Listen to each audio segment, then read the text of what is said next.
Greetings, ladies and gents, and welcome to this latest edition of Tales from Outer Space, where I take stories from across the internet and read them for your entertainment. This particular story is called Those Who Shall Not Be Named, written by Mostly Wicked. Well, Dad, what is that? I sighed. Look, was a good kid, but after 2 cycles of this behavior, I was getting mighty sick of his constant presence at my side. That son is a Shindarian cruiser. Why is it golden like that? Is it made of gold? Why? I lost the Shindarian ambassador during our next council session, okay? Come along now, or we'll miss dinner time. The mess hall is closing soon. 2 cycles down, 6 more to go. 6 more cycles of this great galaxy. I hoped that I wouldn't lose my mind by then. Parenting definitely had its downsides. I gently pulled the kid away from the panoramic view overlooking the docking bays, careful not to tear any of his loose skin by accident. He was at that stage just before his first mottling, when the skin became brittle but not quite ready to shed off, and the last thing I wanted to do was tear away patches of it too soon. It could cause scarring that would persist until the second mottling. So, Dad, what are we doing after dinner? Blick said. At least he finally got used to Society Station and its extremely diverse inhabitants. He barely even moved an antenna in the direction of a brosp that slithered by, although he still glanced curiously at the pair of amphibian Noretti conversing quietly at a nearby corner, their gills sucking up greedy gulps of water from small bottles hanging at their sides. Watch a bit of the holo entertainment, then sleep. I need to be up early to go do the opening for the Chunton and Consulate. We talked about this. Relick's antenna drooped in disappointment, but his attention wavered again as we neared another window. To my consternation, he bounded towards it on all fours before I could stop him.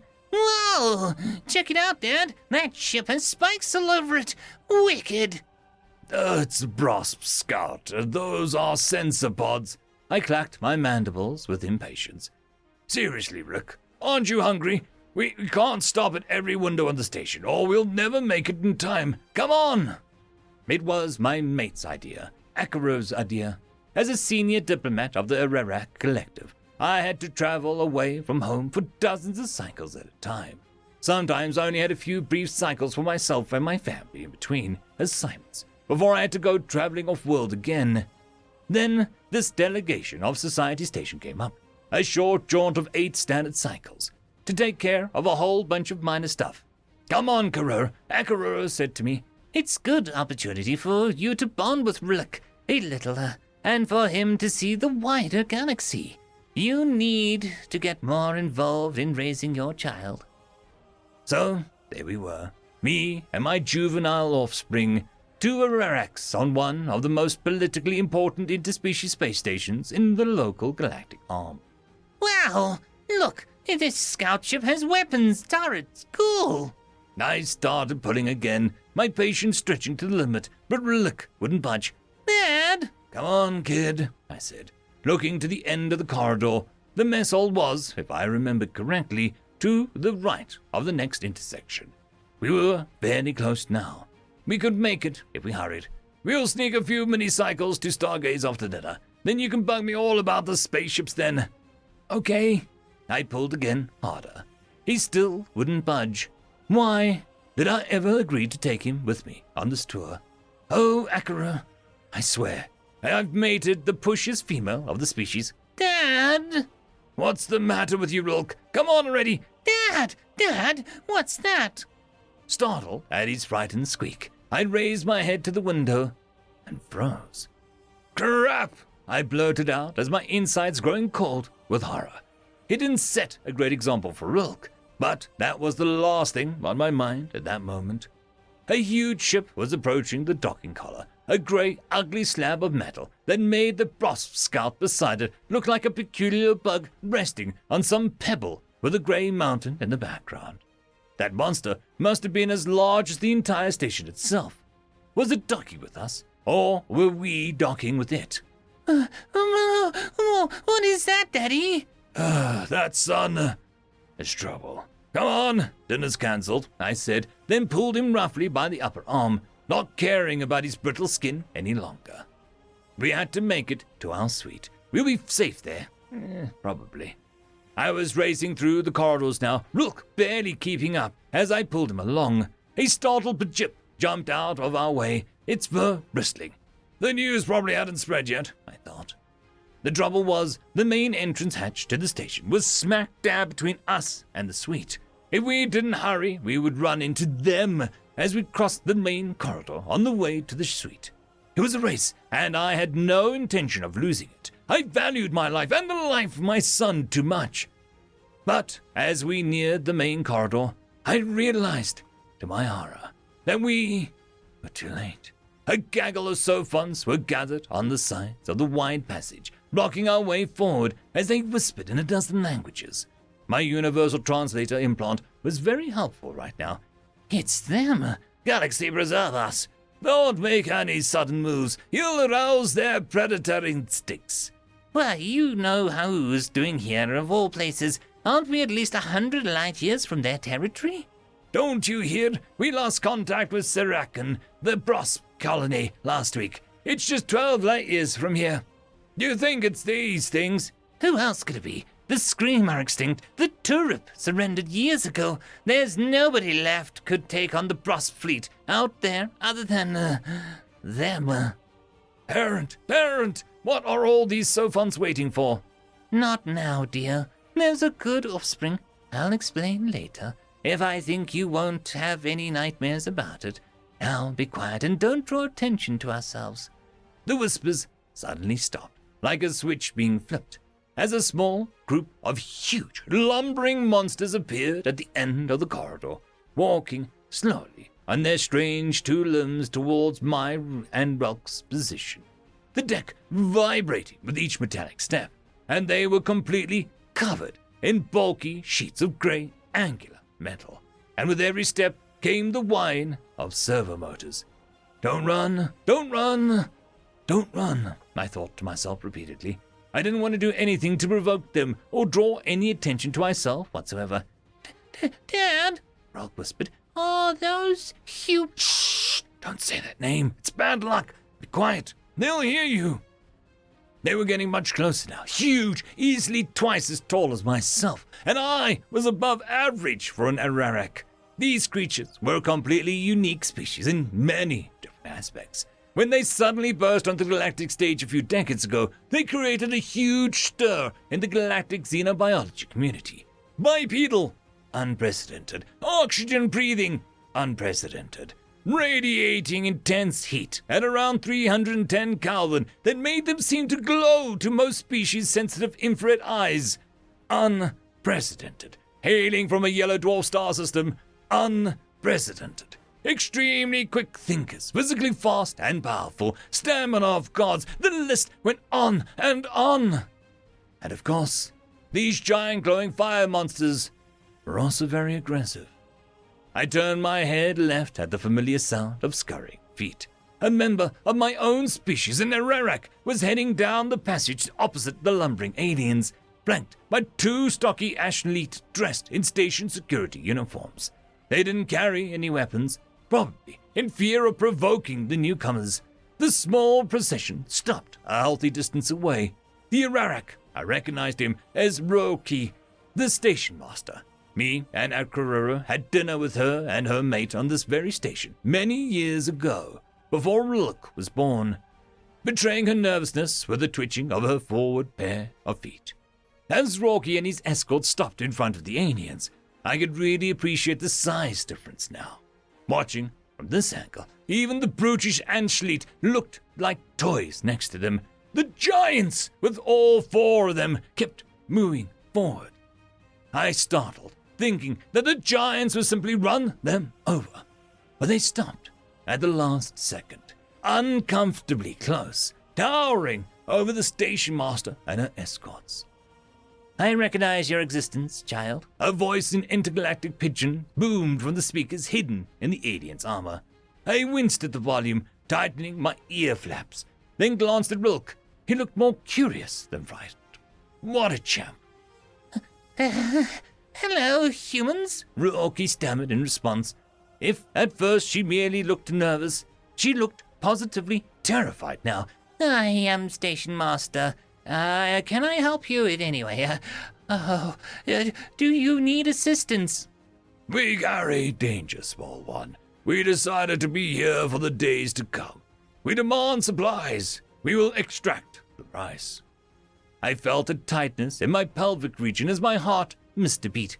We surrender! Don't hurt us! We will comply with anything you say. Take anything you need. Just leave these sophonts alone. Rocky practically screamed these words. Then she fell to her 4 knees, the Anschliet flanking her, looking extremely agitated.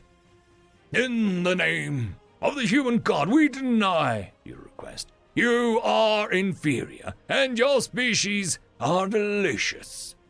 The next moment, everything was a blur of motion. I panicked, and so did everyone in the crowd. Hundreds of sapient creatures in various shapes, sizes, and forms tried to squeeze past each other in their urgency to get away from the maniacal beings that invaded the station.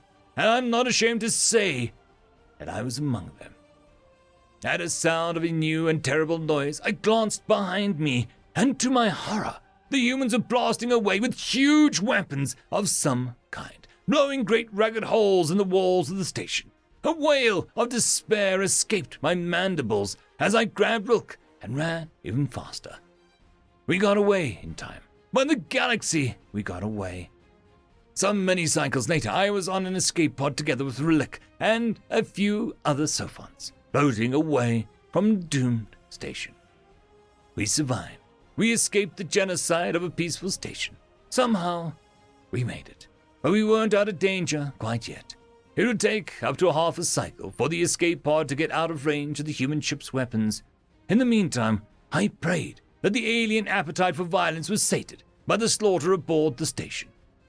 I glanced at Rilk. He was asleep, tossing and turning without end. I could guess what his nightmares were all about. I took a moment to gather my wits about me. Great galaxy. After so many years of relative inactivity, they finally decided to expand their holdings. It was clear as day. The humans were coming! The humans were coming! Greetings, fellow sapient, Jerry said cheerfully. The computer embedded in his survival suit automatically translated his words into a complicated language the strange gaggle of methane breathers used. The translation was a notoriously complicated process, which seemed strange to Jerry, who thought the alien language should probably be designed to be usable by as many alien races as possible, regardless of whether they talked with their mouths, waving tentacles, or color-changing stripes. But then again, aliens were strange, both in appearance and in thought patterns. Greetings, human. I am the station master. Do you require help? The insect-like creature seemed pretty cute to Jerry. He hated insects, but these guys were somehow less repulsive than the Earth equivalents. Thank you, he replied. We ran into a small emergency, and we'll need to dock here for repairs for a few days. We can negotiate price over supplies. I formally surrender the station to you, great humans. Wait, what? Please do not utilize violent means against any of our members. Jerry was completely baffled. He glanced aside to Daria, remembering belatedly that they were both wearing bulky survival suits in this methane-filled sub-zero environment, so he couldn't see her expression. Jesus, no. There's no need for that, little guy. He tried to smooth things over, but not really understanding the alien's reaction. You're good people, we... He didn't get to finish his sentence. As a shriek arose from around them, the 2 Marines escorting himself and Daria raised their weapons startled. No, don't fire! The throng of alien ships started writhing and moving in mass, and the Marines, clearly disturbed, started blazing away. No! Ceasefire! Now, damn it! Then stopped firing, thankfully. Good! Now put your weapons on safety. They're running away, you crayon-eating idiots! He knew that he would pay for that later. Marines didn't like to be talked to that way, especially when coming from someone from a different branch of the military, even a senior officer. The passage was completely empty of anyone but the 4 humans in a matter of seconds. What a shit show. What the hell happened? Jerry said, exasperated. At least none of the aliens were hurt, as far as he could see. There were no bodies or splatters of bodily fluids that he could see. It's the translation software acting up again. I thought they'd patched that crap.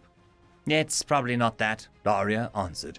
Well, he supposed that he should be thinking of her as a Lieutenant Lawrence, but after what happened between them in this last few nights, and hopefully for many nights to come, he was getting used to thinking of her of a private name. What is it then? Jerry, or Captain Jerry Galloway, as he was otherwise called, was beyond baffled. Did you see how they reacted to a simple trade proposal? What the heck? We don't have the best reputation in the galaxy, Jerry. You know that. Ha! She was calling him by his first name, too. I guess, but I thought we fixed that when our fleet eliminated the Scream. Nah. He could hear the smile in her voice, even though he couldn't see it. Think about it. We eliminated them completely, bombed their whole world to a mantle. Not a single specimen remained alive anywhere in the galaxy, to our knowledge.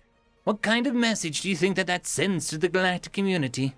What? For crying out loud, they were literally a ravenous hive mind that destroyed anything they touched. We did the galaxy a favor. And these aliens think about us the same way. That's ridiculous. Not really. Like, come on, we literally destroyed the first alien ship that we ever came into contact with.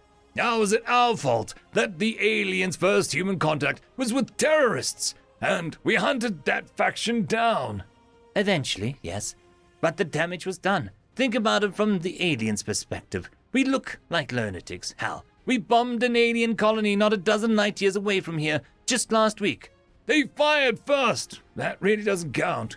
It counts when we destroy not only the offending ship, but their entire fleet, the orbital comm arrays, and the bomb part of the colony in response. Captain Dalton was reprimanded and demoted for that decision. You think the aliens know about it or care? All they see is how we keep murdering people for no reason. They shouldn't have fired first, Jerry mumbled as Daria stepped forward and looked around. They probably just panicked her. We have a bad reputation, as I told you. Now, come on. We need to report to the captain about this new shiny alien space station that we accidentally acquired. Jerry sighed. Too bad. That insect alien was as cute as a teddy bear, he muttered. End of story.